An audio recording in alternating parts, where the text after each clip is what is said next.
பரிசுத்த நாமத்திற்கு மகிமை உண்டாவதாக. ஒரு ஸ்திரீயை குறித்து நாம் பார்க்க போகிறோம். ஆனால் நடக்க போகிறதான காரியத்தை முன் அறிந்ததான பவுல் அந்த காரியத்தை அவன் சொல்லும் போது அழகாக அவன் சொல்லுவான். பவுலுக்கு ஒரு தரிசனம்.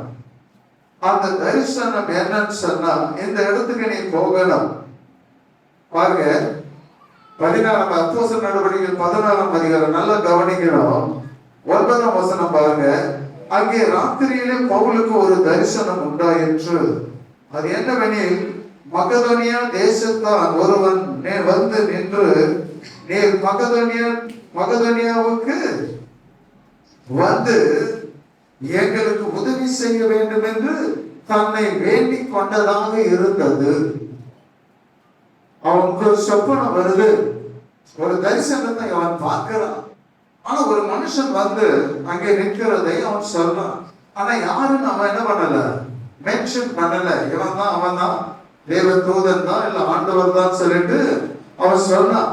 அந்த தரிசனத்தை அவன் கண்டபோது, அவர்களுக்கு சுவிசேஷத்தை அறிவிக்கும்படி கர்த்தர் எங்களை அழைத்தார் என்று நாங்கள் நிச்சயித்துக் கொண்டு உடனே மக்கதோனியாவுக்கு புறப்பட்டு போக பிரயத்தனம் பண்ணி.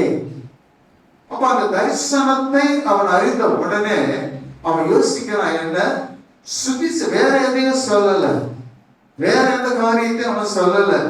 ஏன்னா அந்த தரிசனத்தை அவன் கண்ட போது, அவர்களுக்கு மக்கதோனியாவில் இருக்கிறதான ஜனங்களுக்கு சுவிசேஷத்தை அறிவிக்கும்படி அழைத்தார் என்று அவங்க என்ன பண்ணாங்க, அறிந்து கொள்ளுகிறதை பார்க்கிறோம். அப்ப புறப்பட்டு வராங்க, ஒண்ணுதான். அப்படி புறப்பட்டு வரும்போது அங்கே பார்க்கிறோம் என்ன, ஓய்வு நாளில 11 வசனம் பாருங்க. ஓய்வு நாளில் நாங்கள் பட்டணத்துக்கு வெளியே போய் ஒரு ஆற்றின் அருகே வழக்கமாய் ஜெபம் பண்ணுகிற இடத்திலே உட்கார்ந்து. எத்தனை நாளைக்கு முன்னால போயிட்டு அந்த ஆத்தங்கரையில போயிட்டு ஜெபம் பண்ணிட்டு வந்தான்னு தெரியாது. ஆனா வேதம் சொல்லுகிறது, ஓய்வு நாள், பரிசுத்த ஓய்வு நாளில நேரத்தை வீணாக்காதபடி அவன் என்ன பண்றாங்க, ஹல்லேலூயா, தனிமையான ஒரு இடம் ஆற்றங்கரை ஓரத்துல போய் ஜெபிக்கிறது வழக்கம் போல இருக்குது. போய் ஜெபம் பண்றாங்க. அப்படி ஜெபம் பண்ணும் போது, அப்ப வேதம் அழகாக சொல்கிறதான காரியம் என்ன, ஜெபம் பண்ணுகிற இடத்தில் உட்கார்ந்து அங்கே கூடி வந்த ஸ்திரீகளுக்கு என்ன பண்ணலாம், உபதேசம். ஜெபிக்க போற இடத்துல என்ன பண்றாங்க இவங்க, ஒரு கூட்டம் வந்து கூடுது. அங்க ஆம்பளைங்களே கிடையாது, இவனுக்கு வேற யார், அங்க பெண்கள் கூடி இருக்கிறாங்க. அப்ப அந்த பெண்கள் கூடி இருக்கிறதால அதே இடத்துல என்ன பண்றாங்க, அவங்க அந்த ஸ்திரீகளுக்கு உபதேசித்தோம். அப்பொழுது தியத்தீரா ஊராலும் ரத்தாம்பரம் விற்கிறவர்களும் தேவனை பாருங்க, எத்தனை காரியம் பாருங்க. இதுல எல்லாத்தை விட எது முக்கியம் சொன்னா, தேவனை வணங்குகிறவளுமாகிய லீதியால் என்னும் பேருள்ள ஒரு ஸ்திரீ கேட்டுக்கொண்டிருந்தார். எத்தனை பேர் இருந்தாலும் தெரியாது. ஆனா உபதேசத்தை யாரெல்லாம் கேட்டிருக்கிறாங்க, அதுல ஒரு ஸ்திரீயை குறித்து இங்க வேதம் தெளிவாய் சொல்லுகிறது. ஏனவா அவன் யாரு, ஒரு வியாபாரி. ரத்தாம்பரம் விற்கிறதுனது சாதாரணமான ஒரு வியாபாரம் கிடையாது. ஹல்லேலூயா, அது ஒரு பெரிய வியாபாரம். அந்த வியாபாரம் பண்ணுகிறதான அந்த ஸ்திரீ என்ன பண்றா, அந்த இடத்துல வந்து அவர்கள் உபதேசத்தை கேட்டுக்கொண்டிருந்தார்.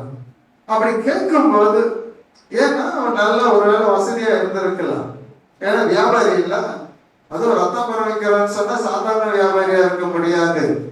அப்படி இருக்கிற ஒரு சூழ்நிலையில அவள் ஒருவேளை என்ன பண்ணிட்டா, தன்னுடைய வியாபாரத்தை செய்யறத விட்டுட்டு அந்த நேரத்துல ஆண்டவருடைய வார்த்தைகளை கேட்கும்படி அங்க வருகிறதை பார்க்கிறோம். வியாபாரம் கேட்டு போயிட்டு இருந்தாக்கா அன்றைக்கு தேவன் செய்யக்கூடிய காரியத்தை இழந்து போயிருப்பான்.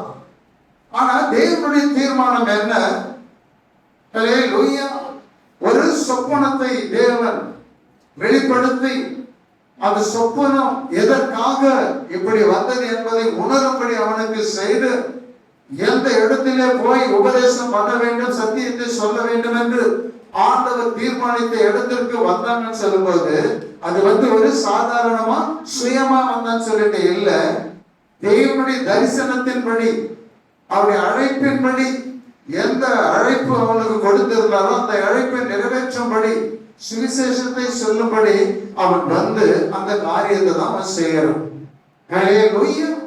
கொஞ்சமா இருக்கிறாங்களே, வெறும் பெண்களா இருக்கிறாங்களே, அல்லேலூயா அப்படின்னு அவன் யோசனை பண்ணானா? இல்ல, கூடி வந்திருக்கிறவர்களுக்கு என்ன பண்ணாம உபதேசம் பண்ணினா, அப்பொழுது தியத்தீரா ஊராலும் ரத்தாம்பரம் விற்கிறவளும் தேவனை வணங்குகிறமாகிய லீதியாள் என்னும் பேருள்ள ஒரு ஸ்திரீ என்னத்தை கேட்டுட்டு இருந்தாலாம்?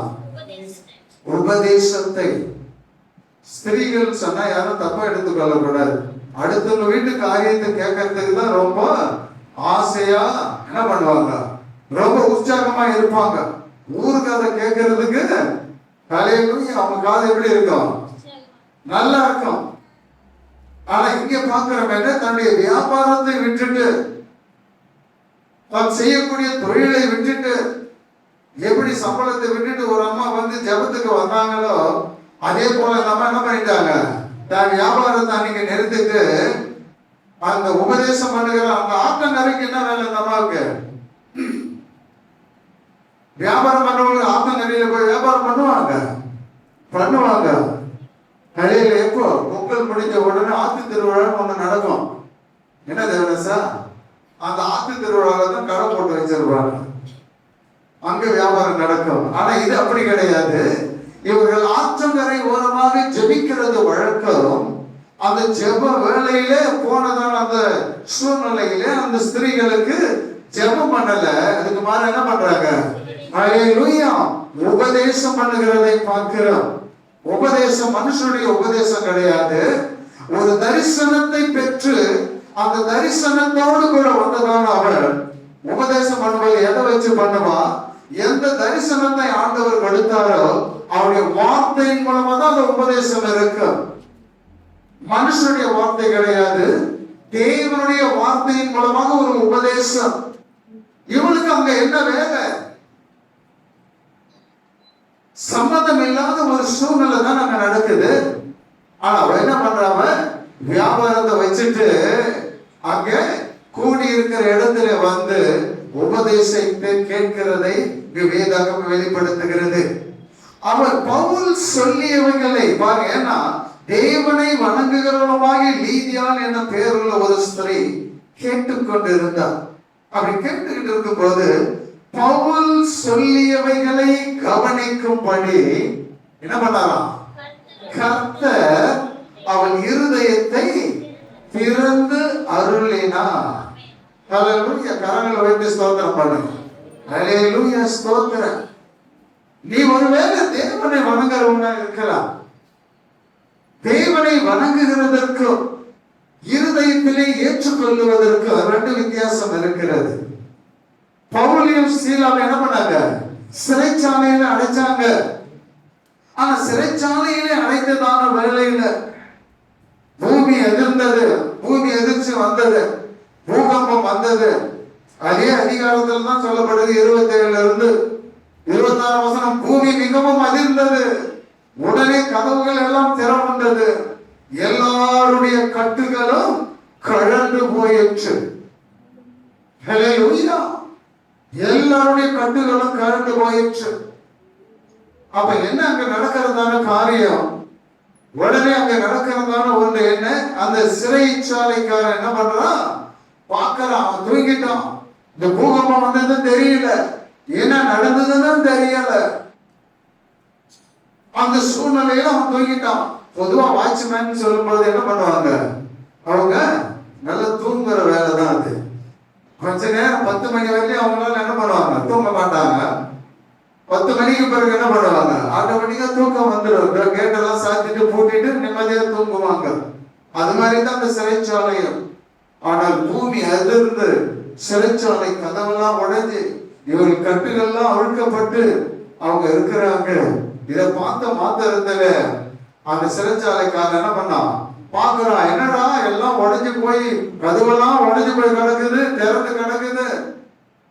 உடனே பார்த்தான், ராஜா இதை கேட்டா என்ன பண்ணுவான், அவன் நம்ம வெட்டி போட்டுருவான். அதனால நாமளே தற்கொலை பண்ணிக்கலான்னு கத்தி எடுத்து அவன் தன்னை குத்தி கொள்ள பாரு, பட்டயத்தை உருவி தன்னை கொலை செய்து கொள்ள போனான். ஹல்லேலூயா. அவள் மிகுந்த சத்தமிட்டு, ஹல்லேலூயா, மிகுந்த சத்தமிட்டு. அப்பதான் தெரியுது என்ன, தேவனுடைய அந்த சொப்பனத்தினுடைய காரியம் என்ன என்று ஆண்டவருக்கு தான் தெரியும், பவுலுக்கு தெரியாது. போய் சுவிசேஷத்தை சொல்றதுக்கு தான் அவனை அழைச்சார் ஆண்டவர். ஆனா யாருக்கெல்லாம் இது நடக்க போகுதுன்றது அவனுக்கு தெரியாது. பாருங்க, இது இரண்டாவது காரியம். இதை முன்னால வைக்கிறேன், ஏன்னு சொன்னா இது ரொம்ப முக்கியமான ஒன்று. அப்ப என்ன, இவன் சத்தமிட்டு உனக்கு கெடுதி ஒன்று செய்து கொள்ளாத, உன் ஜீவன் நஷ்டப்படுறது நீ உன்னாலே கெடுதலாய் நீ செய்து கொள்ள கூடாது என்பதுதான் உண்மை. ஹல்லேலூயா. ஆனா அங்க பார்க்கிறோம் என்ன, ஒன்று செய்து கொள்ளாதே, நாங்கள் எல்லோரும் இங்கேதான் இருக்கிறோம் என்றார். உடனே எல்லாம் நாங்க இங்கதான் இருக்கிறோம், கதவெல்லாம் உடைஞ்சு போச்சு, மதில் சுவரெல்லாம் உடைஞ்சு போச்சு, ஃப்ரீயா இருக்குது, ஓடிட்டோம் நீ நினைக்காத. நாங்க எங்க இருக்கிறோம், இந்த சிறைச்சாலைக்குள்ளதான் இருக்கிறோம், உனக்கு ஒண்ணு கெடுதல் பண்ணிக்காத. ஹல்லேலூயா. பாருங்க, உடனே இதை பார்த்த வேளையில, அதை கவனித்த வேளையில் அப்பொழுது அவன் தீபங்களை கொண்டு வர சொல்லி உள்ளே ஓடி நடுநடுங்கி பவுலுக்கும் சீலாவுக்கும் முன்பாக விழுந்து, ஹல்லேலூயா. தீபத்துல கூட இருட்டா இருக்குது, தீபத்தை கொளுத்தி என்ன பண்ணாங்க, போல விளக்கெல்லாம் கிடையாது, எலக்ட்ரிக் லைட் எல்லாம் கிடையாது. தீபத்தை கொளுத்தி எடுத்து வந்து பார்த்தா அவங்க ரெண்டு பேருக்கு முன்னால என்ன பண்றாங்க, இவங்க ஹல்லேலூயா விழும்பர முன்பாக விழுந்து அவர்களை வெளியே அழைத்து வந்து, ஆண்டவன்மாரே ரட்சிக்கப்படுவதற்கு நான் என்ன செய்ய வேண்டும்? இதுக்கு தான் ஆண்டவர் அங்கிருந்து ஒரு தரிசனத்தின் மூலமாக ஆண்டவர் கொண்டு வருகிறதை பார்க்கிறோம். ரட்சிப்பு என்கிறதான காரியம் வணங்குகிறதுல மட்டும் கிடையாது, முக்கியமான ஒன்று என்பதை சொல்லுவதற்கு தான் ஆண்டவர் இந்த வார்த்தைகளை முன்வைக்கிறதை பார்க்கிறோம். அப்ப பார்க்கிறோம் என்ன, அதற்கு அவர்கள் கர்த்தராகிய இயேசு கிறிஸ்துவை என்ன பண்ணலாம், விசுவாசிக்கலாம். ஹல்லேலூயா. அப்பொழுது நீயும் உன் வீட்டாரும் ரட்சிக்கப்படுவீர்கள் என்று சொல்லி அவனுக்கும் அவன் வீட்டில் இருந்த யாவருக்கும் கர்த்தருடைய வசனத்தை போதித்தார்கள். இது இரண்டாவது காரியம். அது சொப்பனம் என்ன, நீ இந்த இடத்துக்கு நீ போகடா, அந்த சொப்பனம் என்ன, இப்படிப்பட்ட சூழ்நிலை ஆண்டவருக்கு தான் தெரியும். ஆனா முதலாவது காரியத்தை பார்க்கும்போது, இந்த லீதியாவை குறித்து பார்க்கும்போது, தேவனை வணங்குகிறவர். எத்தனை பேர் வணங்க வந்து இருக்கிறீங்க? ஹல்லேலூயா. வணங்குறதுல ரெண்டு அர்த்தம் இருக்குது. ஹல்லேலூயா. இப்ப பிரதமர் மோடி அவர்கள் வராரு, நான் போயிட்டு என்ன பண்ணலாம், ஐயா வணக்கம். ஏன்னா அவர் யாரு, நம்ம நாட்டினுடைய பிரதமர். நம்ம இந்த வணக்கத்துக்கும் ஆண்டவர் கொடுக்கிற வணக்கத்துக்கும் என்ன இருக்கு, வித்தியாசம் இருக்குது. வணங்குறது இருக்கு. இவருக்கு சரீர பிரகாரமாக, இந்த உலகத்துக்குரிய பிரகாரமாக நான் என்ன பண்றேன், வணங்குறேன். ஹல்லேலூயா. வேதத்தின் பிரகாரமாக அதிகாரிகளுக்கும் இந்த அரசை நடத்துகிறவர்களுக்கு நாம் என்ன பண்ணணும், வேதத்தின்படி நாங்க அவர்களுக்கு கீழ்ப்படியணும்.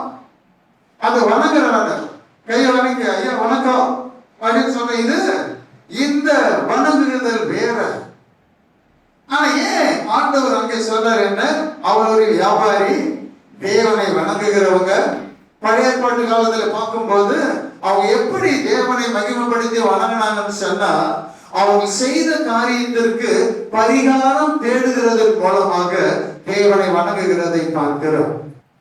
அதே ஆதியாகமம் 17ஆம் அதிகாரத்துல 99வது வயதில மீண்டும் ஆண்டவர் என்ன பண்றார், ஆபிரகாமுக்கு தரிசனமாகும் போது அவன் என்ன செய்தானா, தலை குப்புற விழுந்து ஆண்டவரை வணங்கினான் என்று வேதம் சொல்லுகிறதை பார்க்கிறோம். ஆனா ஆண்டவர் அப்ப என்ன சொல்றாரு, எனக்கு முன்பதாக நீ நடந்து என்ன பண்ண, உத்தமனாய் இரு. ஆண்டவர் சொல்லுகிறதான காரியம். உன்னை நான் பெரிய ஜாதி ஆக்குவேன். ஆண்டவர் சொன்ன வாக்குத்தத்தம், உடன்படிக்கை ஆண்டவர் கொடுத்தார். ஆனா ஆண்டவர் சொன்னது என்ன? உடன்படிக்கை நீ பெற்றுக்கொண்ட ஒவ்வொருவரும் அந்த உடன்படிக்கையை காத்து கொள்ள வேண்டும், அதன்படி நடக்க வேண்டும் என்று போதிக்கிறதை பார்க்கிறோம். இப்ப இங்க பார்க்கிறோம், அந்த ஸ்திரீ வந்தா, பெரிய வியாபாரத்தை விட்டுட்டு ஆண்டவருடைய வார்த்தையை கேட்க வந்தா, உபதேசத்தை கேட்க வந்தா. வியாபாரத்துக்கு போயிருந்தாக்கா ரட்சிப்பு என்கிறதான காரியத்தை எழுந்து போயிருப்பான். அதுதாங்க உண்மை. ஆனா ஆண்டவர் என்ன பண்ணார்? பவுல் சொல்லியவைகளை என்ன பண்ணார்? கவனிக்கும்படி. நீ வணங்குகிறவரா இருக்கலாம், நீங்க வணங்குகிற தேவ பிள்ளைகளா இருக்கலாம். ஆனால் கவனம் என்பது வேற, வார்த்தையை கவனிக்கிறது என்பது வேற. எபிரேயர் 2:1 மிகுந்த ஜாக்கிரதையாய் நீ கவனி. ஹல்லேலூயா. ஏன் இந்த கவனிக்கணும்? இந்த கவனம் அவருக்குள்ளே இருந்தாதான் என்ன பண்ண முடியும்? அந்த வார்த்தைக்குரியதான காரியத்தை என்ன பண்ண முடியும்? அறிந்து கொள்ள முடியும். எத்தனை பேர் ஆமென் சொல்ல முடியும்? நான் சொல்லலீங்க, வேதம் சொல்லுது என்ன? அவன் கேட்டுக்கிட்டு இருந்தான், கேட்டுக்கிட்டு தான் இருந்தான், உபதேசத்தை கேட்டுக்கிட்டே இருந்தான். ஆனா ஆண்டவர் என்ன பண்ணாரு? ஹல்லேலூயா. எல்லாத்தையும் விட்டுட்டு, வியாபாரத்தை விட்டுட்டு, வருமானத்தை விட்டுட்டு, தான் தொழிலை விட்டுட்டு அன்றைக்கு வர. ஏன் சொல்லு? ஹல்லேலூயா. அன்னைக்கு ஏன் இவனுக்கு என்ன ஆத்தங்கரையில வேலை? அவனுடைய தரிசனத்தை ஆண்டவர் நிறைவேற்றுகிறதுக்கு என்ன காரணம் சொன்னா, இதுதான் காரணம். ஒருவன் பாவத்திலிருந்து மனம் திரும்புகிறதான வேலையில எங்க சந்தோஷமா? உலகத்துல சபையில ஒருவேளை சந்தோஷம் இல்லாம இருக்கலாம். சபை குறித்து சொல்லல, பரலோகத்துல தேவ தூதர்களுக்கு முன்பதா எப்படி இருக்குமா? மிகுந்த சந்தோஷம். சந்தோஷத்துல எப்படி பண்ணதா? ஒரு பாவி மனம் திரும்பும் போது பரலோகத்துல மிகுந்த சந்தோஷம். ஆனா சபை குறித்து பார்க்கும்போது ஒருத்தர் வந்து ஞானஸ்தானம் எடுத்துட்டா எல்லாருக்கும் சந்தோஷம் இருக்குதா? யோசனை பண்ணி பாருங்க. 2 பேர் தன்னை ஒப்பு கொடுத்து ஞானஸ்தானத்துக்கு வராங்க, எல்லாரும் வந்து அமைதியா இருந்துட்டு அந்த பாடலை பாடிட்டு நம்ம போயிடும். ஹல்லேலூயா.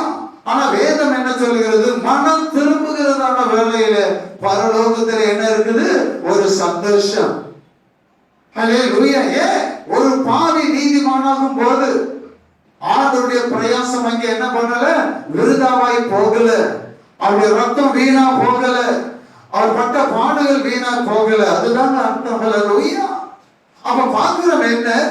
தன்னுடைய காரியங்களை விட்டுட்டு உபதேசத்தை கேட்கும்படி வந்ததான அவருடைய இருதயத்தை ஆண்டவர் திறக்கிறதை பார்க்கிறோம்.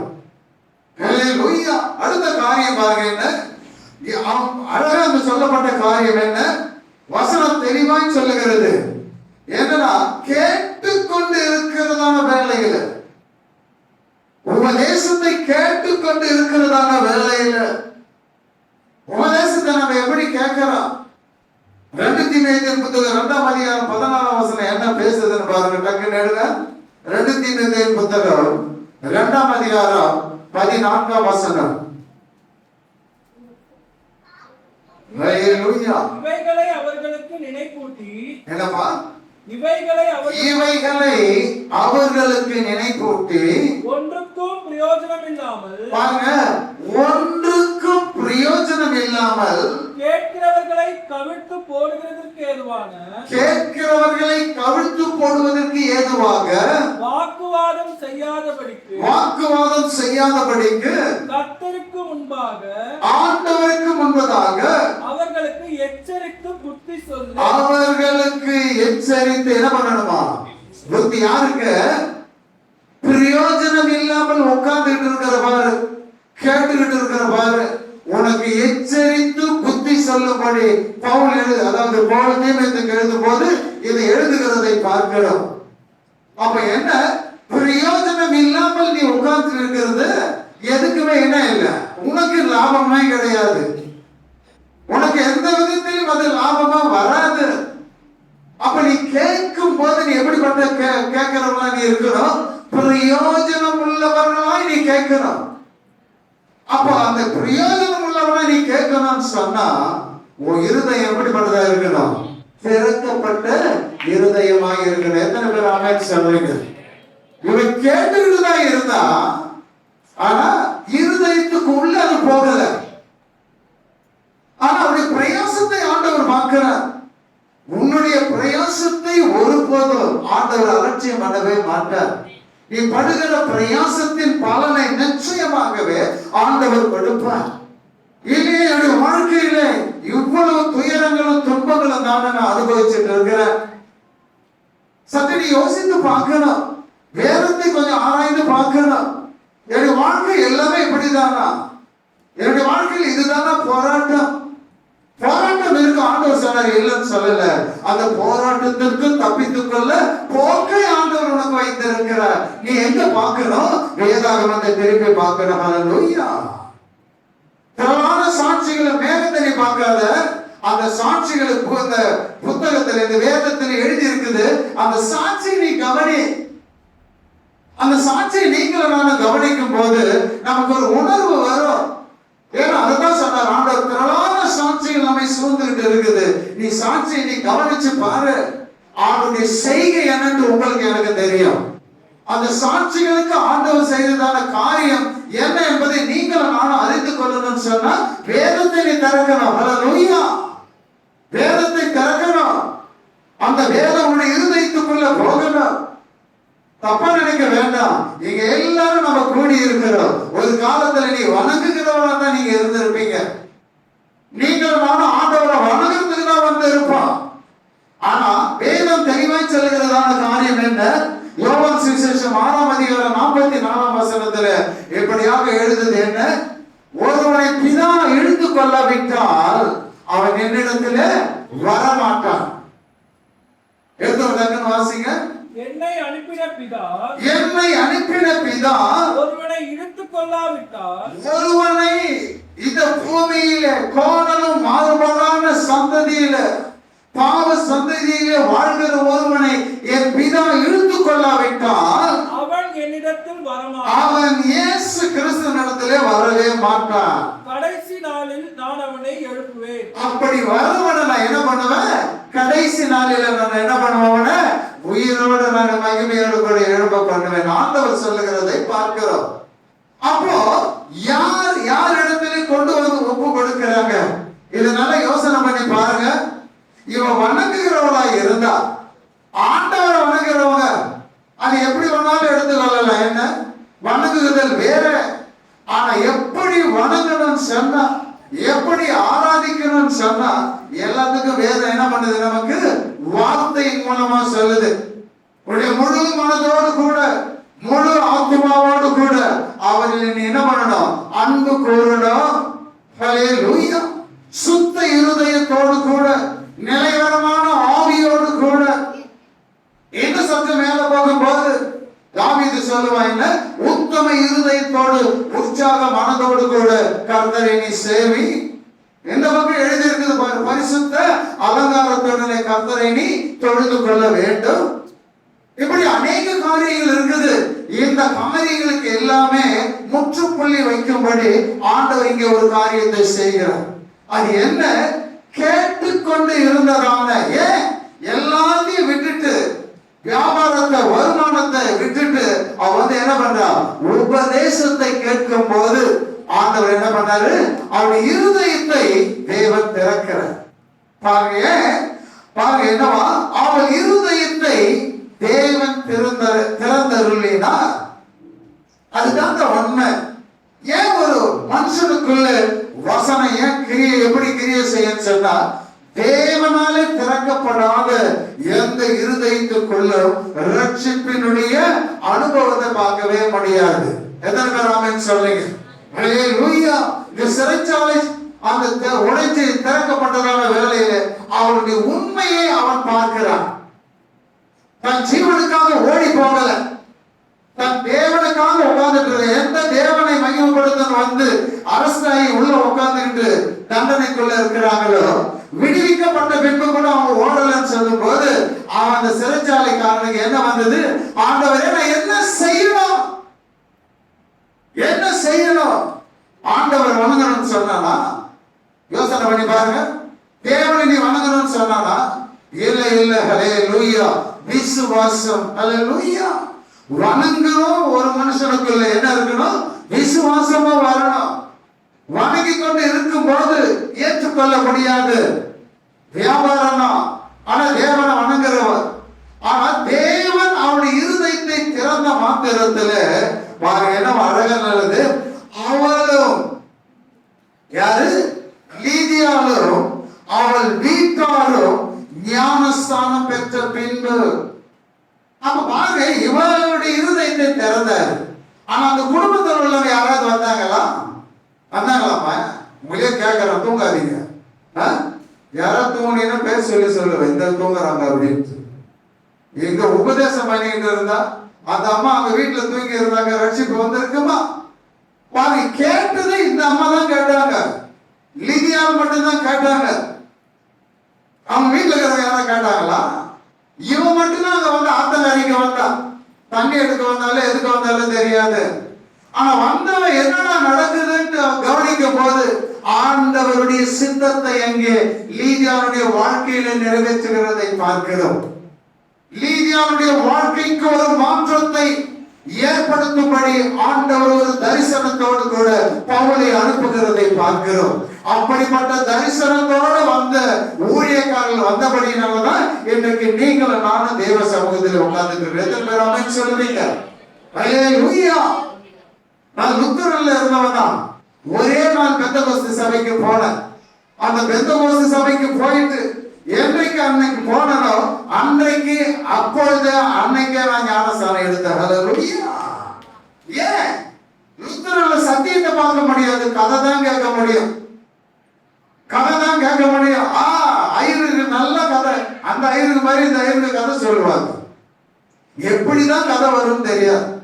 ஹல்லேலூயா. இந்த லுத்தரன் சிஎஸ் இதெல்லாம் போய் பாருங்க, அருமையான கதை. ஒரு வசனம் எடுத்துட்டு கதை சொல்லி உங்களை தூங்க வச்சு அனுப்பிடுவாங்க. ஆனா அந்த பெந்தகோஸ்து சபைக்கு போய் சத்தியத்தை கேட்டதான வேலையில யாரெல்லாம் ஒப்பு கொடுக்க போறீங்கன்னு சொன்ன வேலையில நானும் ஒரு ஸ்திரீ இன்னொரு அம்மாவும் ஒப்பு கொடுத்தோம். ஹல்லேலூயா. அவங்க கொடுத்து வேலை செய்யறவங்க போன நான் ஒப்பு கொடுத்த அன்றைக்கே ஞானஸ்தானம் எடுத்த அதுல இருந்து அதை போட்ட இடம் சபைக்கு தான் போவேன். ஹல்லேலூயா. தேவனுடைய தீர்மானம் அது நிறைவேறுகிறதான காலம் எங்க இருக்குதுன்னு நினைக்காதீங்க. இதற்கென்றே தேவன் என்ன பண்ணார்? ஒரு தரிசனத்தை தந்து ஒரு பெரிய ஆளு, ஹல்லேலூயா, ஐஸ்வர்யவான் என்ன பண்ண முடியாது. ஹல்லேலூயா. ரட்சிக்க பரலோகத்தில் பிரவேசிப்பது கூடாத காரியம். அதை விட ஒட்டகமானது ஊசி என்னது காதில நுழையும். ஊசினா அந்த ஊசி கிடையாது, அது வேற ஒரு ஊசி. ஹல்லேலூயா. அது அரிதா இருக்கும். ஆனால் அப்படிப்பட்டதான ஒரு சூழ்நிலையில் இருக்கிறதான ஒரு ஸ்திரீ ஆத்தங்கரைக்கு ஏமா வரணும்? அவள் குடும்பத்தை குறித்ததான பாரம். ஹல்லேலூயா. அவள் குடும்பம் தெரியுமா? பவுலுக்கு தெரியுமா? அவளை குறித்து தெரியாது. ஆனா ரத்தாம்பரம் நிற்கிறதான ஒருவர் கேட்டுக்கொண்டு இருந்தார், அது தேவனுக்கு தெரியும். இன்றைக்கு அந்த வீட்டுக்கு ரட்சிப்பு இருக்குது. ஹல்லேலூயா. ஆமென். அவள் மூலமாக அந்த குடும்பம் என்ன பண்ணப்படுகிறது? ரட்சிப்புக்குள்ள பாருங்க என்னவா? அவளும் அவள் வீட்டாரும் ஞானஸ்தானம் பெற்ற பின்பு இவளுடைய இருதயத்தை ஆண்டவர் திறந்தார். அந்த வீட்டில் இருக்கிறவங்க எல்லாம் ரட்சிப்புக்குள்ள வந்தாங்க, ஞானஸ்தானம் பெற்ற. எப்படி நடந்தது? இவளுடைய இருதயம் திறக்கப்பட்ட அவளுக்குள் இருந்ததான காரியம் என்ன? நான் மட்டும் இந்த ரட்சிப்புக்குள்ள இருக்க கூடாது, என்னோடு கூட போயிடக்கூடாது. ஹல்லேலூயா. பிறருக்கானவைகளையே நாம சிந்திக்கணும், நோக்கி பார்க்கணும். உடனே அவள் என்ன பண்ண? இருதயம் திறந்த உடனே தன்னுடைய குடும்பம் முழுவதுக்கும் சொல்லி இருப்பா, ஹல்லேலூயா, ஆண்டவர் இப்படிப்பட்டதான ஆண்டவர் எனக்கு இருதயத்தை திறந்து பேசி இருக்கிறார், உங்களுக்கு அப்படிதான். ஹல்லேலூயா. அந்த காரியம் அந்த வீட்டிற்குள்ளே வந்தபடியினால அந்த குடும்பம் முழுவதும் ரட்சிப்புக்குள்ளே ஞானஸ்தானத்துக்குள்ளே போயிடுச்சு. இப்ப ரைட், இரண்டாவது காரியம் முடிஞ்சு போச்சு. ஒண்ணு என்ன? அவருடைய இருதயம் திறந்த பிறகு ஆண்டவராகிய இயேசு கிறிஸ்து செய்ததான நீதியை, தேவனுடைய நீதியை அவர் நிறைவேற்றுகிறார். இதுதான் முதல் காரியம். ஆண்டவர் அதை தான் சொன்னார். யோவான் சானத்தில் என்ன சொன்னார்? இப்படி எல்லா நீதியை நிறைவேற்றுவது நமக்கு ஏற்றதாய் இருக்கிறது. தேவனுக்கு முன்பதாக இருதயத்தை திறந்த உடனே தேவனுடைய நீதி சொல்ற என்ன வந்ததான அவர்களை ஏற்றுக்கொள்ளுவது. ஆண்டவர் சொன்னார் அழகாக என்ன, ஒருவன் என்னை ஏற்றுக்கொண்டால், ஒருவன் என் ஊழியக்காரனை ஏற்றுக்கொண்டால் அவன் என்ன யாரை ஏற்றுக்கொள்கிறானா? இயேசு கிறிஸ்துவை ஏற்றுக்கொள்ளுகிறான். அப்ப இயேசு கிறிஸ்துவை ஏற்றுக்கொள்ளுகிறவன் பிதாவை ஏற்றுக்கொள்ளுகிறான். இது சாதாரண விஷயம் கிடையாது. அவர் பாருங்க, அந்த இருதயம் திறக்கப்பட்ட இருதயத்திற்குள்ளே என்னென்ன காரியங்கள் வருகிறது என்பதை பார்க்கிறோம். அதுதான் உண்மையான அழைப்பு, ரட்சிப்பு, விடுதலை. இதுக்கு முன்னால போயிட்டாங்க சத்தியத்தை சொன்னா நீங்க வாங்க கூப்பிடல. இருதயம் திறக்கப்பட்டது, ஞானஸ்தானம் எடுக்கப்பட்ட பின்பு அடுத்தது அவர் ஒரு வார்த்தை சொல்ல பாருங்க, அழகாக இருக்கும். நாங்கள், அதாவது என்னவா, அவளும் அவள் வீட்டாரும் ஞானஸ்தானம் பெற்ற பின்பு அவள் எங்களை நோக்கி, நீங்கள் என்னை கர்த்தரிடத்திலே, என்ன அழகான ஒரு காரியம் தெரியுமாமா? ஹல்லேலூயா. சில பேர் நினைப்பாங்க என்ன, இவனை வீட்டுக்கு கூப்பிட்டா அவனுக்கு காப்பி கொடுக்கணும், அவனுக்கு அதை கொடுக்கணும், இதை கொடுக்கணும் சொல்லிட்டு நினைப்பாங்க. இல்ல அவனை அழைச்சா காணிக்க கொடுக்கணும். ஹல்லேலூயா. ஊழியக்காரர் வந்துட்டு அவனை என்ன பண்றதுன்னு தெரியலையே. ஹல்லேலூயா. கூப்பிட கூட மாட்டாங்க. நான் உங்களை சொல்லல, வெளியில இருக்கிறவங்கள சொல்றேன். ஆனா இங்க என்ன நடக்குதுன்னு சொன்னா பாருங்க, அவன் அழகா சொல்ல என்ன, அவள் எங்களை நோக்கி, யார் உபதேசம் பண்ணாங்களோ, யார் மூலமாக தேவன் இருதயத்தை திறந்தாரோ, தேவனுடைய வார்த்தையின் மூலமா தான். ஆனா அவங்களிடத்துல பாருங்க என்னவா, எங்களை நோக்கி நீங்கள் என்னை கர்த்தரிடத்தில் விசுவாசம் உள்ளவள் என்று எண்ணினார். இதுதான் நாங்க வைக்கிறதான ஒரு செக். உடனே சத்தியத்தை சொன்ன, நான் ஞானஸ்தானம் எடுத்துட்டேன். இப்ப ஆண்டவர் கூட என்ன பண்ணலாம், என் இருதயத்தை திறந்த ஆண்டவர், நான் உண்மையாய் நான் விசுவாசிக்கிறேனா? நான் வணங்கினவனா இருந்தேன், அதுல உண்மை இருந்ததா என்னன்னு தெரியாது. ஆனா இப்போ என் இருதயத்தை திறந்த பின்பு எனக்குள் விசுவாசம் இருக்கிறதா என்பதை என்ன பண்ணலாம், நீ அறிந்து பாரு, சோதித்து பார். ஆண்டவர் செய்தது உண்மைதான், உனக்கு அப்படிப்பட்ட வெளிப்பாடு இருக்குதுன்னு சொன்னா அழகா அந்த பாருங்க என்னவா, நீங்கள் என்னை கர்த்தரிடத்திலே விசுவாசம் உள்ளவள் என்று எண்ணினால் என் வீட்டிலே வந்து தங்கி இருங்கள் என்று எங்களை என்ன பண்ணலாம், வருந்தி கேட்டுக்கொண்டார். இதுதான் ரட்சிப்பினுடைய அனுபவம். இதுக்கு முன்னால ஏற்றுக்கொள்ளுகிற அனுபவம் கிடையாது. அவள் ஒரு வியாபாரி. ஆண்டவர் இருதயத்தை திறந்த மாத்திரத்துல, இருதயத்தை திறந்த உடனே தேவனுடைய நீதியை நிறைவேற்ற ஞானஸ்தானத்தின் மூலமாக. அடுத்தது என்ன, எந்த சத்தியத்தை எவன் மூலமாக சொல்லப்பட்டதோ, அவள் விடுதலை ஆனாலோ, அவள் சொல்ல அவளை தன் வீட்டிலே ஏற்றுக்கொள்ளுகிறதை பார்க்கிறோம். எத்தனை பேர் நாம சொல்லுவீங்க? ஏன்னா இது ஆண்டவரால் கொடுக்கப்பட்டதான ஒரு உபதேசம். என் ஊழியக்காரனை ஏற்றுக்கொண்ட, யாரை ஏற்றுக்கொண்ட அர்த்தம், இயேசு கிறிஸ்துவை ஏற்றுக்கொண்டதாக அர்த்தம் சொல்லிட்டு ஆண்டவர் அழகாக சொல்லுகிறதை பார்க்கிறோம். ஹல்லேலூயா. அப்ப பாருங்க, அதே 6ஆம் அதிகாரம் 10:40 பாருங்க, யோவான் சுவிசேஷம் 6ஆம் அதிகாரம் இல்ல மத்தேயு 10:40 வாசிங்க. மத்தேயு 10:40, உங்களை ஏற்றுக்கொள்ளுகிறவர் என்னை ஏற்றுக்கொள்ளுகிறான், என்னை ஏற்றுக்கொள்ளுகிறவன் என்னை அனுப்பின பிதாவை ஏற்றுக்கொள்ளுகிறான் என்று பார்க்கிறோம். இப்ப பாருங்க, லீதியா யாரை ஏற்றுக்கொண்டாரா? இருதயத்துல ஆண்டவரை ஏற்றுக்கொண்டார். விசுவாசம் வந்தது. இப்ப வந்த பிறகு அடுத்த காரியத்தை என்ன சொல்ற, இந்த வசனத்தின்படி மத்தேயுவில் எழுதின அந்த வார்த்தையின்படியே ஊழியக்காரனை அவர் என்ன பண்றார், கனப்படுத்துகிறதை பார்க்கிறோம். தன் வீட்டிலே ஏற்று கனப்படுத்துகிறதை பார்க்கிறோம். அதுதாங்க ரட்சிப்பினுடைய விசுவாசத்தினுடைய அடையாளம். அதுதான். இதைத்தான் உங்களிடத்திலே சொல்ல வர. வணங்குகிறவங்க இல்ல, வணங்குகிறவர்களோடு கூட இருதயம் திறக்கப்பட்டதான ஒரு அனுபவம். விசுவாசிகள் இப்படிதான் இருக்கணும். விசுவாசிகளுடைய குணாதிசயம் அப்படிதான் இருக்கணும். உங்களுக்கு சகையை பத்தி எல்லாருக்குமே தெரியும். சகை என்ன பண்ணா, ஹல்லேலூயா, ஆண்டவரை பார்க்கணும். ஏன் இப்படி ஒரு கூட்டம் ஆண்டவர் பின்னால் அலைஞ்சுக்கிட்டு இருக்குது. ஆனா ஆண்டவர் சொன்னார், எனக்கு ஏன் இவ்வளவு பெரிய கூட்டம் என்னை பின்பற்றி ஏன் வரையும் சொன்னதுக்கு ஆண்டவர் என்ன சொன்னாரு? அல்லேலூயா. சத்தியத்தை ஆவலா கேட்கணும் வரையும் சொன்னார் இல்ல, நன்றாய் சாப்பிட்டு திருப்தியானபடியினாலே நீங்கள் என்னை தேடி வருகிறீர்கள் ஆண்டவர் சொன்னார்.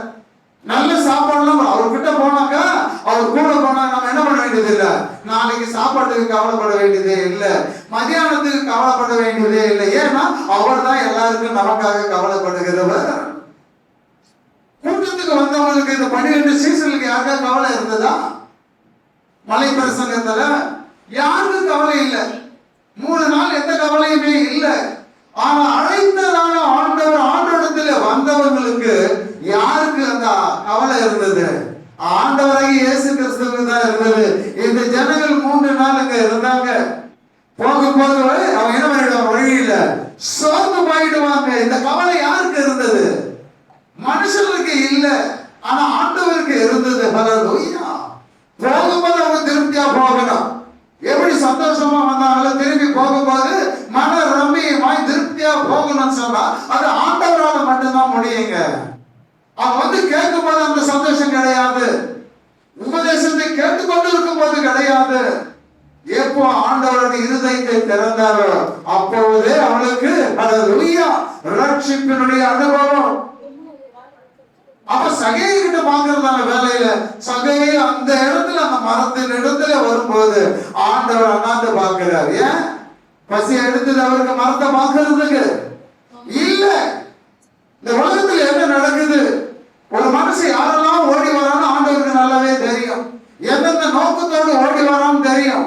இப்ப நாம 20, 30, 50 பேர் இருக்கிறோம். அப்ப 50 பேருடைய நோக்கம் ஆண்டவருக்கு தெரியும். நம்ம எந்தெந்த நோக்கத்தோடு வந்தோம் ஆண்டவருக்கு நல்லாவே தெரியும். சில பேர் ஏன் வரலன்றது ஆண்டவருக்கு நல்லாவே தெரியும். அது ஒரு பக்கம் இருந்தாலும் கூட இவனுடைய ஆண்டவர் அந்த இடத்துல நின்று பார்ப்பதனுடைய நோக்கம் என்னன்னா, இன்னைக்கு அவன் வீட்டுக்கு என்ன இருக்குது? ஹல்லேலூயா ரட்சிப்பு இருக்குது. ஹல்லேலூயா. ஆண்டவரை தேடி வந்திருக்கிறான், தேடி போகல, பிரயாசப்பட்டு வந்திருக்கிறான். மக்களால் புறக்கணிக்கப்பட்ட ஒருவர், மக்களால் தீர்ப்பு பண்ணப்பட்ட ஒருவர், அவன் பாவி என்கிறதான முத்திரை குத்தப்பட்டதான ஒருவர். ஹல்லேலூயா. ஆனா அவன் என்ன பண்ணா, ஆண்டவரிடத்தில் வருகிறார். ஆண்டவரிடத்தில் வருவது ஆண்டவர் அதான் சொன்னார், என்னிடத்தில் வருகிறவனை நான் என்ன பண்ண மாட்டேன், புறம்பே நான் தள்ளுவது இல்லை. எனக்கு கொடுக்கிற யாவும் 6ஆம் அதிகாரம் யோவான்ல 37 பிதா எனக்கு கொடுக்கிற யாவும் என்னிடத்திலே வரும், என்னிடத்தில் வருகிறவனை நான் புறம்பே தள்ளுவதில்லை. பாவின் உலகம் சொல்லுது. ஆனா ஆண்டவரிடத்துல வந்தா ஆண்டவர் என்ன பண்ணாரு? ஹல்லேலூயா. அண்ணாந்து பார்க்கிறார். அவன் பேரை எழுதி தொங்க விட்டா வச்சிருக்குது. இல்ல போலீஸ்கார மற்றவங்களுக்கு முன்னால அந்த பேர் எழுதி ஒரு இது பேட்ச் மாதிரி வச்சிருப்பாங்க, அது மாதிரி வச்சிருந்தாங்க. நான் சகைன்னு சொல்லிட்டு இல்ல, அண்ணாந்து பார்த்து ஆண்டவர் சொல்ற, சகையில சீக்கிரமா இறங்கி வா. ஹல்லேலூயா.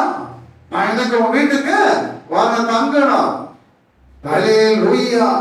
ஆண்டவர் அழைத்த மாத்திரத்தில் ஆண்டவரோடு கூட வரும்போது அவன் அறிக்கை எழுதுகிறான், ஆண்டவரே என்னுடைய ஆஸ்தியில பாதி நான் என்ன பண்றேன், தரித்திருக்கு நான் கொடுத்துறேன். ஆண்டவரே கேட்டார். ஆண்டவரு ஆண்டவர் கேட்டாரா? இல்ல, கேட்காமலே அவன் சொல்ல, பாதியை நான் கொடுத்துறேன், மீதி பாதி இருக்குது.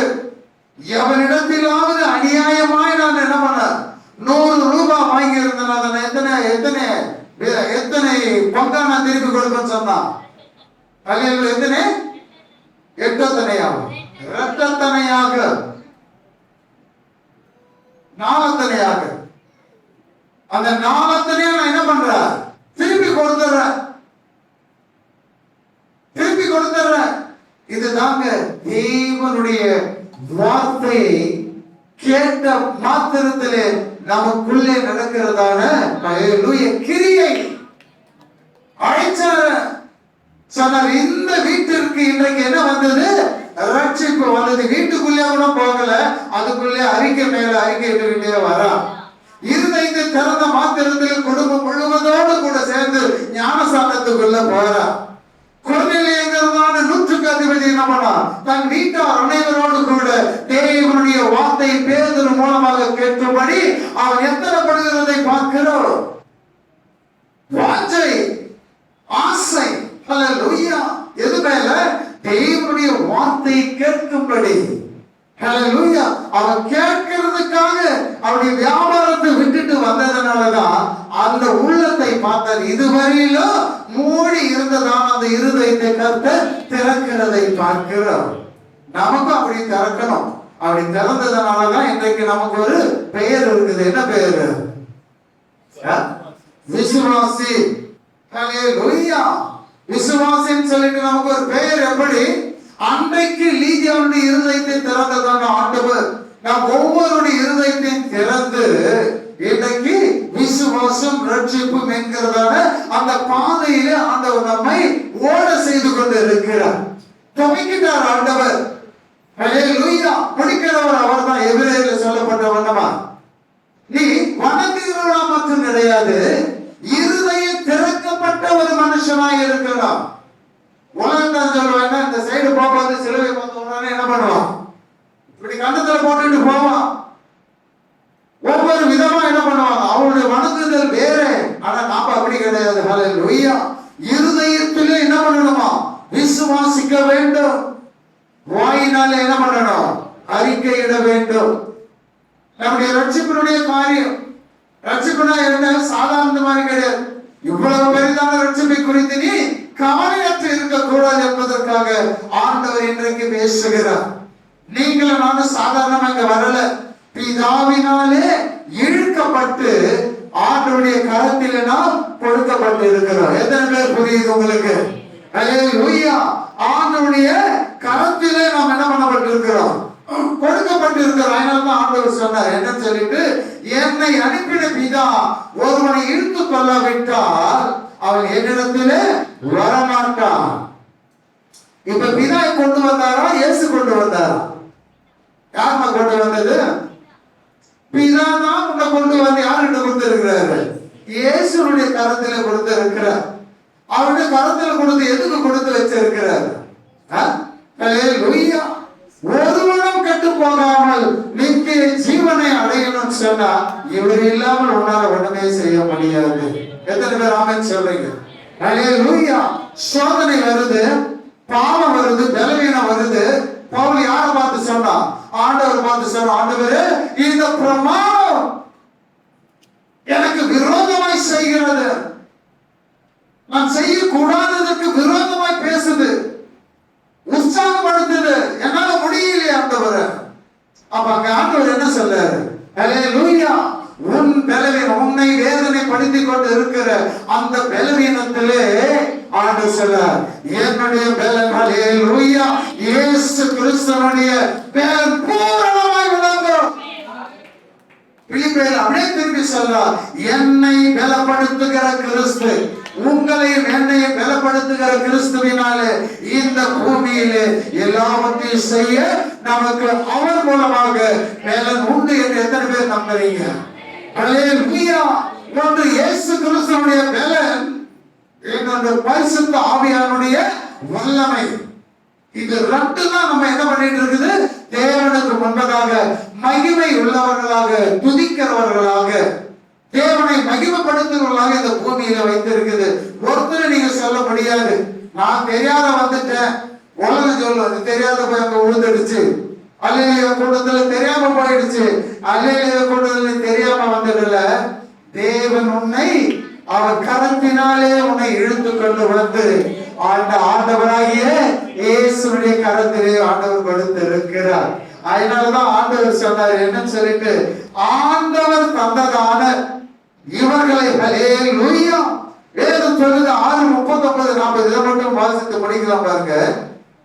அவர் எனக்கு தந்தவைகளில் ஒன்றையும் நான் இழந்து போகாமல் கடைசி நாளில் அவைகளை எழுப்புவது என்னை அனுப்பின பிதாவின் சித்தமாய் இருக்கிறது. யாரையெல்லாம் தேவன் ஆண்டவராகிய இயேசு கிறிஸ்துவினுடைய கரத்திலே கொடுத்தாரோ ஆண்டவர் சொல்றாரு, நான் ஒன்றையும் இழந்து போக விடவே மாட்டேன், ஒன்றையும் நான் விடவே மாட்டேன். எல்லாரையும் கடைசி நாளில் என்ன அடுத்த வசனம் சொல்லுது ஹல்லேலூயா. குமாரனை கண்டு அவரிடத்தில் விசுவாசிக்கிறவன் எவனோ அவன் நித்திய ஜீவனை அடைவதும் நான் அவனை கடைசி நாளில் எழுப்புவதும் என்னை அனுப்பினுடைய சித்தமாய் இருக்கிறது. தன்னுடைய சித்தத்தை ஆண்டவர் சொல்லவே இல்லைமா. இதுதான் என் சித்தம் சொன்னாரா? இல்ல, எல்லாமே பிதாவின் சித்தம். ஆண்டவர் இழுத்து இயேசு கிறிஸ்துனுடைய கையில கொடுத்திருக்கார். நான் சொன்னா அவரே சொல்றார், பிதா எனக்கு தந்தவைகளில் ஒன்றையும் நான் இழந்து போக மாட்டேன். அப்ப நம்மள விட்டுருவார் ஆண்டவர், இழக்க விடவே மாட்டார். ஹல்லேலூயா. காரணம் என்ன?